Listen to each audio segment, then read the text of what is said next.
ಒಂದಿನ ನಾನು ಇದೇ ಥರ ಇದ್ದಾಗ ಒಂದಿನ ಫೇಸ್ಬುಕ್ನ ಸ್ಕ್ರಾಲ್ ಮಾಡ್ತಾ ಇರಬೇಕಂದ್ರೆ ಒಂದು BTA ಆ್ಯಡ್ ನೋಡ್ತೀನಿ. ಆ ಆ್ಯಡಲ್ಲಿ ಒಬ್ಬರು 1 ವರ್ಷದಲ್ಲಿ 1 crore ಅಚೀವ್ ಮಾಡೋ ಅವಾರ್ಡ್ ತೊಗೊತಾ ಇರ್ತಾರೆ. ನನಗನ್ಸುತ್ತೆ ನಾನು ಈ ಪ್ಲ್ಯಾಟ್ಫಾರ್ಮ್ ಹೋದರೆ ನಾನು ಈ ಥರ ಅಚೀವ್ ಮಾಡ್ಬೋದು, ನನಗೂ ಒಂದು ಗುರಿ ಸಿಗುತ್ತೆ ಅಂತ ಜಾಯ್ನ್ ಆಗ್ತೀನಿ. ಜಾಯ್ನ್ ಆದಮೇಲೆ ನಾನು ಕಾನ್ಫಿಡೆನ್ಸ್ ಲೆವೆಲ್ ಯಾವ ಥರ ಇದೆ ಅಂದರೆ, ನಾನು BTA ಜಾಯ್ನ್ ಆಗ ಮೊದಲು 1-2 ಪ್ರಾಜೆಕ್ಟ್ ಮಾಡ್ತಾಯಿದ್ದೆ. ಈಗ ನಾನು 10 ಪ್ರಾಜೆಕ್ಟ್ ಮಾಡ್ತಾಯಿದ್ದೀನಿ.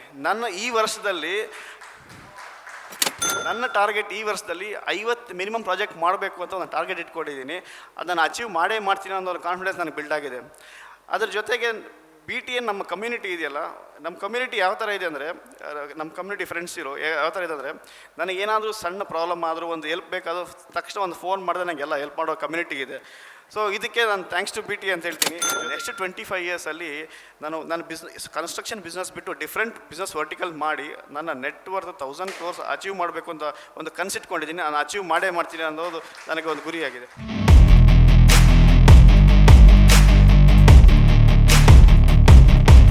ಇವರು ಮಾತನಾಡುವ ಶೈಲಿ ಪ್ರಾಮಾಣಿಕತೆಯ ಕಲಿಕೆಯಾಗಿರುತ್ತದೆ. ಇವರ ಬದುಕು ಮಾತುಗಳಿಗೆ ಜೀವ ಕೊಡುತ್ತದೆ. ಎದ್ದು ನಿಂತು ಜೋರಾದ ಚಪ್ಪಾಳೆಯೊಂದಿಗೆ ಬರಮಾಡಿಕೊಳ್ಳೋಣ ನಮ್ಮ BTA ಹೆಮ್ಮೆಯ ಮೆಂಬರ್, ಡ್ರೀಮ್ ಹೋಮ್ ಕನ್ಸ್ಟ್ರಕ್ಷನ್ ಮಾಲೀಕರು, ಮಾತಿನ ಮಾಂತ್ರಿಕ ಮುರಳಿ AM.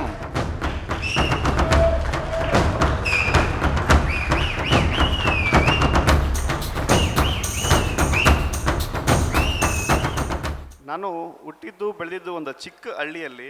ನಮ್ಮ ತಂದೆಯವ್ರದ್ದು ಜಾಯಿಂಟ್ ಫ್ಯಾಮಿಲಿ ಆಗಿರುತ್ತೆ. ಅದರಲ್ಲಿ ನಮ್ಮ ತಂದೆಯವ್ರಿಗೆ 5 ಜನ ತಮ್ಮಂದಿರಿರ್ತಾರೆ ಮತ್ತು 2 ತಂಗಿಯರಿರ್ತಾರೆ, ಜೊತೆಗೆ ಅವ್ರ ತಂದೆ ತಾಯಿ ಇರ್ತಾರೆ. ಬಟ್ ನಮ್ಮ ತಂದೆಯವ್ರದ್ದು ಅಗ್ರಿಕಲ್ಚರ್ ಬ್ಯಾಕ್ಗ್ರೌಂಡ್ ಫ್ಯಾಮಿಲಿ. ಫೈನಾನ್ಷಿಯಲಿ ತುಂಬ ಲೋ ಆಗಿರ್ತಾರೆ. ಅವರು ಓದಬೇಕಂತ ತುಂಬ ಆಸೆ ಇರುತ್ತೆ, ಓದೋಕ್ಕಾಗಿರಲ್ಲ. ಎಜುಕೇಷನ್ನ ಡಿಸ್ಕಂಟಿನ್ಯೂ ಮಾಡ್ತಾರೆ. ಸೊ ಡಿಸ್ಕಂಟಿನ್ಯೂ ಮಾಡಿ ಏನು ಮಾಡ್ತಾರೆ, ವ್ಯವಸಾಯ ಮಾಡ್ಕೊಂಡು ಹೋಗ್ತಾ ಇರ್ತಾರೆ. ಬಟ್ ಅವ್ರಿಗೆ ಒಂದು ದೊಡ್ಡ ಕನಸಿರುತ್ತೆ, ಏನಂದರೆ ನಾನು ಓದೋಕ್ಕಾಗಿಲ್ಲ, ಅಟ್ಲೀಸ್ಟ್ ನನ್ನ ಮಕ್ಕಳನ್ನ ಚೆನ್ನಾಗಿ ಓದಿ ಒಂದು ಒಳ್ಳೆ ಪೊಸಿಷನ್ ಇರಬೇಕು ಅಂತ ಆಸೆ ಇರುತ್ತೆ. ಅದೇ ನಿಟ್ಟಿನಲ್ಲಿ ನನ್ನ ಮತ್ತು ನನ್ನ ತಮ್ಮನ ತುಂಬ ಸ್ಟ್ರಿಕ್ಟಾಗಿ ಬೆಳೆಸ್ಕೊಂಡ್ಬಂದಿರ್ತಾರೆ. ಸೊ ನಂದು ಸ್ಕೂಲು ಮತ್ತು ಕಾಲೇಜು ಮುಗಿಯುತ್ತೆ. ನಾನು ಇಂಜಿನಿಯರಿಂಗ್ ಜಾಯ್ನ್ ಆಗಬೇಕು ಅಂದ್ಕೊತೀನಿ. ನಾನು ಇಂಜಿನಿಯರಿಂಗ್ ಜಾಯ್ನ್ ಆಗಬೇಕಂತ ನನಗೆ ಆಸೆ ಇರುತ್ತೆ, ನಾನು ಎಲೆಕ್ಟ್ರಾನಿಕ್ಸು ಅಥವಾ ಸಾಫ್ಟ್ವೇರ್ ಜಾಯ್ನ್ ಆಗಬೇಕು ಅಂತ. ಬಟ್ ಆ ಟೈಮಲ್ಲಿ ರಿಸೆಷನ್ ನಡೀತಾ ಇರುತ್ತೆ, ಸಾಫ್ಟ್ವೇರ್ ಎಂಪ್ಲಾಯೀಸ್ ಎಲ್ಲ ಲೇ ಆಫ್ ಆಗ್ತಾ ಇರುತ್ತೆ. ನಮ್ಮ ತಂದೆಯವರು ನನಗೆ ಮಾತು ಹೇಳ್ತಾರೆ, ನೋಡಪ್ಪ ನೀನು ಸಿವಿಲ್ ಇಂಜಿನಿಯರಿಂಗ್ ಜಾಯ್ನ್ ಆಗು, ನಿನಗೆ ಬಿಸ್ನೆಸ್ ಮಾಡ್ಬೋದು, ಇಲ್ಲ ಗೌರ್ಮೆಂಟ್ ಜಾಬ್ಗಾದ್ರೂ ಹೋಗ್ಬೋದು ಅಂತ ಹೇಳ್ತಾರೆ. ನಾನು ಸ್ಟ್ರಿಕ್ಟಾಗಿ ಬೆಳೆದಿರೋ ವಾತಾವರಣದಿಂದ ಬಂದಿರೋದ್ರಿಂದ ನನಗೆ ಬಿಸ್ನೆಸ್ ಮಾಡದೆ ಒಂದು ಫ್ರೀಡಮ್ ಸಿಗುತ್ತೆ ಅಂತ ನಾನು ಜಾಯ್ನ್ ಆಗ್ತೀನಿ. ಜಾಯ್ನ್ ಆಗಿ BE ಕಂಪ್ಲೀಟ್ ಮಾಡ್ತೀನಿ. BE ಕಂಪ್ಲೀಟ್ ಆದಮೇಲೆ ನಾನು ಗೇಟ್ ಎಕ್ಸಾಮ್ ಬರೀತೀನಿ. ಗೇಟಲ್ಲಿ ನಾನು ಕ್ವಾಲಿಫೈ ಆಗ್ತೀನಿ. ನನ್ನ MTech ಪೂರ್ತಿ ನನ್ನ ಸ್ಟೈಫಂಡೆಲ್ಲ ಮುಗಿಯುತ್ತೆ. ನನಗೆ MTech ಮುಗಿದ ತಕ್ಷಣ ಒಂದು ದೊಡ್ಡ ಕಂಪ್ನಿಯಲ್ಲಿ ಒಂದು ಜಾಬ್ ಸಿಗುತ್ತೆ. ಅದು ಪೋಸ್ಟಿಂಗ್ ಚೆನ್ನೈಲಿರುತ್ತೆ. ನಾನು ಚೆನ್ನೈಗೆ ಹೋಗಬೇಕಾಗಿರುತ್ತೆ. ನಮ್ಮ ತಂದೆಯವರು ನನ್ನ ಜೊತೆ ಬಂದು ಚೆನ್ನೈಗೆ ಬರ್ತಾರೆ. ನಮ್ಮ ತಂದೆಯವರು ಯಾವತ್ತೂ 5 ಸ್ಟಾರ್ ಹೋಟ್ಲ್ ನೋಡಿಲ್ಲ. ನನಗೆ first time 5 star hotel accommodation ಕೊಟ್ಟಾಗ ನಮ್ಮ ತಂದೆಯವರು 5 ಸ್ಟಾರ್ ಹೋಟ್ಲ್ ಅಕಾಮಿಡೇಷನ್ನು ಮತ್ತು ಕಂಪ್ನಿ ಎನ್ವೈರ್ಮೆಂಟ್ ನೋಡಿ ಅವ್ರಿಗೆ ಕಣ್ಣು ತುಂಬಿಕೊಂಡು ಅವ್ರಿಗೇನು ಅನ್ಸುತ್ತೆ ಅಂದರೆ, ನಾನು ಸಾಧನೆ ಮಾಡೋಕ್ಕಾಗಿಲ್ಲ, ಅಟ್ಲೀಸ್ಟ್ ನನ್ನ ಸಾಧನೆ ನನ್ನ ಮಕ್ಕಳ ಮುಖ ನೋಡ್ತಾಯಿದ್ದೀನಿ ಅಂತ ಖುಷಿಪಟ್ಟು ಕಣ್ಣು ತುಂಬ್ಕೊತಾರೆ. ಆ ಮೊಮೆಂಟ್ ನನಗೆ that was a most happiest moment in my life. ನಾನು ಕಂಪ್ನಿಗೆ ಜಾಯ್ನ್ ಆಗ್ತೀನಿ. ಬಟ್ ನನ್ನ ಕನಸು ಏನಿರುತ್ತೆ, ಬಿಸ್ನೆಸ್ ಮಾಡಬೇಕು ಅಂತ ಈ ಕೋರ್ಸ್ ಜಾಯ್ನ್ ಆಗಿರ್ತೀನಿ. ಬಟ್ ಆದರೆ ನನ್ನ ಕನಸಿಗೆ ಈ ಕಂಪನಿ ವರ್ಕ್ ಅಲೈನ್ ಆಗಿರಲ್ಲ. ಯಾಕಂದರೆ ನನಗೆ ಡಿಸೈನ್ಸ್ ಕೊಟ್ಟಿರ್ತಾರೆ, ಏನಂದರೆ structural designs, nuclear power plants, bridges ಇದೆಲ್ಲ ಕೊಟ್ಟಿರ್ತಾರೆ. ನಾನು ಸ್ವಲ್ಪ ದಿನ ವರ್ಕ್ ಮಾಡಿ ಮತ್ತೆ ರಿಸೈನ್ ಮಾಡಿ ಬೆಂಗಳೂರಿಗೆ ಬರ್ತೀನಿ. ಬೆಂಗಳೂರು ಮತ್ತೆ ಇನ್ನೊಂದು ಕಂಪ್ನಿಗೆ ಜಾಯ್ನ್ ಆಗ್ತೀನಿ. ಜಾಯ್ನ್ ಆಗಿ ಬಿಸ್ನೆಸ್ ಮಾಡಬೇಕು ಅಂತ ಬರ್ತೀನಿ ಬೆಂಗಳೂರಿಗೆ. ಬಟ್ ಆ ಟೈಮಲ್ಲಿ ಕೋವಿಡ್ ಬಂದುಬಿಡುತ್ತೆ. ಇನ್ನೊಂದು ಕಂಪ್ನಿ ಜಾಯ್ನ್ ಆಗಿ ಒಂದು 2 to 3 years ವರ್ಕ್ ಮಾಡಿ ಮತ್ತೆ ರಿಸೈನ್ ಮಾಡಿ, ಆ ಟೈಮಲ್ಲಿ ನನ್ನ ತಮ್ಮದು ಆರ್ಕಿಟೆಕ್ಚರ್ ಮುಗಿದಿರುತ್ತೆ. ನಾವಿಬ್ಬರೂ ಸೇರಿ ಒಂದು ಕಂಪ್ನಿ ಸ್ಟಾರ್ಟ್ ಮಾಡ್ತೀವಿ. ಸ್ಟಾರ್ಟ್ ಮಾಡಿ ಕನ್ಸ್ಟ್ರಕ್ಷನ್ ಸ್ಟಾರ್ಟ್ ಮಾಡ್ತೀವಿ. ಸ್ಟಾರ್ಟ್ ಮಾಡಿದ್ಮೇಲೆ ನಮ್ಮ ಸ್ನೇಹಿತರೊಂದು, ನಮಗೆ ಕನ್ಸಲ್ಟೇಷನ್ ಇರುತ್ತೆ, ಕನ್ಸ್ಟ್ರಕ್ಷನ್ ಇರುತ್ತೆ. ನಮ್ಮ ಸ್ನೇಹಿತರೊಂದು ಕನ್ಸ್ಟ್ರಕ್ಷನ್ ಕೊಡ್ತಾರೆ. ಆ ಕನ್ಸ್ಟ್ರಕ್ಷನ್ ನಡೀತಾ ಇರುತ್ತೆ. ಬಟ್ ನನಗೇನಾಗಿರುತ್ತೆ ಅಂದರೆ, ನಾನು ಬಿಸ್ನೆಸ್ ಮಾಡಿದ್ರೆ ನನಗೆ ಫೈನಾನ್ಷಿಯಲ್ ಫ್ರೀಡಮು, ಟೈಮ್ ಫ್ರೀಡಮು ಸಿಗುತ್ತೆ ಅಂತ ಬಿಸ್ನೆಸ್ ಸ್ಟಾರ್ಟ್ ಮಾಡ್ತೀನಿ. ಬಟ್ ಬಿಸ್ನೆಸ್ ಸ್ಟಾರ್ಟ್ ಮಾಡಿದ್ಮೇಲೆ ಟೈಮ್ ಫ್ರೀಡಮು ಇರಲ್ಲ, ಟೈಮ್ ಫ್ರೀಡಮು ಸಿಗೋಲ್ಲ, ಮತ್ತು ಫೈನಾನ್ಷಿಯಲ್ ಫ್ರೀಡಮು ಸಿಗೋಲ್ಲ.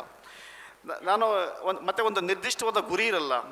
ಒಂದಿನ ನಾನು ಇದೇ ಥರ ಇದ್ದಾಗ ಒಂದಿನ ಫೇಸ್ಬುಕ್ನ ಸ್ಕ್ರಾಲ್ ಮಾಡ್ತಾ ಇರಬೇಕಂದ್ರೆ ಒಂದು BTA ಆ್ಯಡ್ ನೋಡ್ತೀನಿ. ಆ ಆ್ಯಡಲ್ಲಿ ಒಬ್ಬರು 1 ವರ್ಷದಲ್ಲಿ 1 crore ಅಚೀವ್ ಮಾಡೋ ಅವಾರ್ಡ್ ತೊಗೊತಾ ಇರ್ತಾರೆ.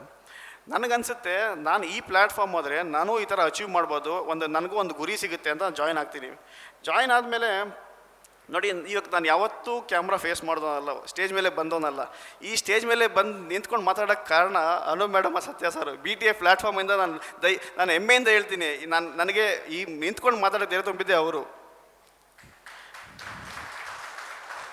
ಅದ್ರ ಜೊತೆಗೆ ಈಗ ಚಿಕ್ಕ ವಯಸ್ಸಲ್ಲಿ ನಾವು ಏನು ಒಂದು ಕನಸಿರುತ್ತೆ, ನಾನು ಏನದು ಬೆಳೆದು ದೊಡ್ಡವನಾಗ್ತೀನಿ, ಎಲ್ಲೋ ಒಂದು ಪೊಸಿಷನ್ಗೆ ಹೋಗ್ತೀನಿ ಅಂತ.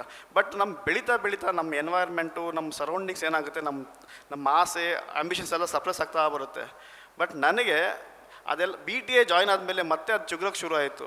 ನನಗೊಂದು ಕಾನ್ಫಿಡೆನ್ಸ್ ಲೆವೆಲ್ ಯಾವ ಥರ ಇದೆ ಅಂದರೆ, ನಾನು BTA ಜಾಯ್ನ್ ಆಗ ಮೊದಲು 1-2 ಪ್ರಾಜೆಕ್ಟ್ ಮಾಡ್ತಾಯಿದ್ದೆ. ಈಗ ನಾನು 10 ಪ್ರಾಜೆಕ್ಟ್ ಮಾಡ್ತಾಯಿದ್ದೀನಿ. ಈ ವರ್ಷದಲ್ಲಿ ನನ್ನ ಟಾರ್ಗೆಟ್ ಈ ವರ್ಷದಲ್ಲಿ 50 ಮಿನಿಮಮ್ ಪ್ರಾಜೆಕ್ಟ್ ಮಾಡಬೇಕು ಅಂತ ಒಂದು ಟಾರ್ಗೆಟ್ ಇಟ್ಕೊಂಡಿದ್ದೀನಿ. ಅದನ್ನು ಅಚೀವ್ ಮಾಡೇ ಮಾಡ್ತೀನಿ ಅನ್ನೋ ಒಂದು ಕಾನ್ಫಿಡೆನ್ಸ್ ನನಗೆ ಬಿಲ್ಡ್ ಆಗಿದೆ. ಅದ್ರ ಜೊತೆಗೆ BTA ನಮ್ಮ ಕಮ್ಯುನಿಟಿ ಇದೆಯಲ್ಲ, ನಮ್ಮ ಕಮ್ಯುನಿಟಿ ಯಾವ ಥರ ಇದೆ ಅಂದರೆ, ನಮ್ಮ ಕಮ್ಯುನಿಟಿ ಫ್ರೆಂಡ್ಸ್ ಯಾವ ಥರ ಇದೆ ಅಂದರೆ, ನನಗೇನಾದರೂ ಸಣ್ಣ ಪ್ರಾಬ್ಲಮ್ ಆದರೂ, ಒಂದು ಹೆಲ್ಪ್ ಬೇಕಾದರೂ ತಕ್ಷಣ ಒಂದು ಫೋನ್ ಮಾಡಿದ್ರೆ ನನಗೆಲ್ಲ ಹೆಲ್ಪ್ ಮಾಡೋ ಕಮ್ಯುನಿಟಿ ಇದೆ. ಸೊ ಇದಕ್ಕೆ ನಾನು ಥ್ಯಾಂಕ್ಸ್ ಟು BTA ಅಂತ ಹೇಳ್ತೀನಿ. ಜೊತೆಗೆ ಅದ್ರ ಜೊತೆಗೆ ನನ್ನ ಮೈಂಡ್ಸೆಟ್ ಯಾವ ಥರ ಬಿಫೋರ್ BTA ಅಂದರೆ, ನನ್ನ ಮೈಂಡ್ಸೆಟ್ ಅಬಂಡೆನ್ಸ್ ಮೈಂಡ್ಸೆಟ್ ಆಗಿದೆ. ಅದ್ರ ಜೊತೆಗೆ ನನ್ನ ಹತ್ರ ಒಂದು ಡಿಜಿಟಲ್ ಟೀಮ್ ಇರಲಿಲ್ಲ, ನಾನು ಸ್ಟಾಫ್ ಇರಲಿಲ್ಲ. ನಾನು BTA ಜಾಯ್ನ್ ಆದಮೇಲೆ ಪ್ರತಿಯೊಂದನ್ನು ಇಂಪ್ಲಿಮೆಂಟ್ ಮಾಡ್ತಾಯಿದ್ದೀನಿ. ಒಂದು ಸಿಸ್ಟಮ್ ಆಗಲಿ, ಒಂದು ಪ್ರೋಸೆಸ್ ಆಗಲಿ ಇಂಪ್ರೂವ್ಮೆಂಟ್ ಮಾಡ್ಕೊಂಡು ಬರ್ತಾಯಿದ್ದೀನಿ. ಅದ್ರ ಜೊತೆಗೆ ನಾನು ರೀಸೆಂಟಾಗಿ ಸತ್ಯ ಸರ್ ನಮ್ಮ ಕ್ವಾಂಟಮ್ ಮೆಂಬರ್ಸ್ಗೆ ಒಂದು ವಿಷನ್ 25 ಇಯರ್ಸ್ನ ವಿಷನ್ಸ್ನ ಬರ್ಸಿದ್ದಾರೆ. ನನ್ನ ವಿಷನ್ ಏನಪ್ಪ ಅಂದರೆ, ನೆಕ್ಸ್ಟ್ 25 ಇಯರ್ಸಲ್ಲಿ ನನ್ನ ಕನ್ಸ್ಟ್ರಕ್ಷನ್ ಬಿಸ್ನೆಸ್ ಬಿಟ್ಟು ಡಿಫ್ರೆಂಟ್ ಬಿಸ್ನೆಸ್ ವರ್ಟಿಕಲ್ ಮಾಡಿ ನನ್ನ ನೆಟ್ವರ್ತ್ 1000 crores ಅಚೀವ್ ಮಾಡಬೇಕು ಅಂತ ಒಂದು ಕನಸಿಟ್ಕೊಂಡಿದ್ದೀನಿ. ನಾನು ಅಚೀವ್ ಮಾಡೇ ಮಾಡ್ತೀನಿ ಅನ್ನೋದು ನನಗೆ ಒಂದು ಗುರಿಯಾಗಿದೆ. Thank you sir. Last year he was here, today he is on the stage. Proud of you. Thank you, sir. Give a big round of applause to MURALI.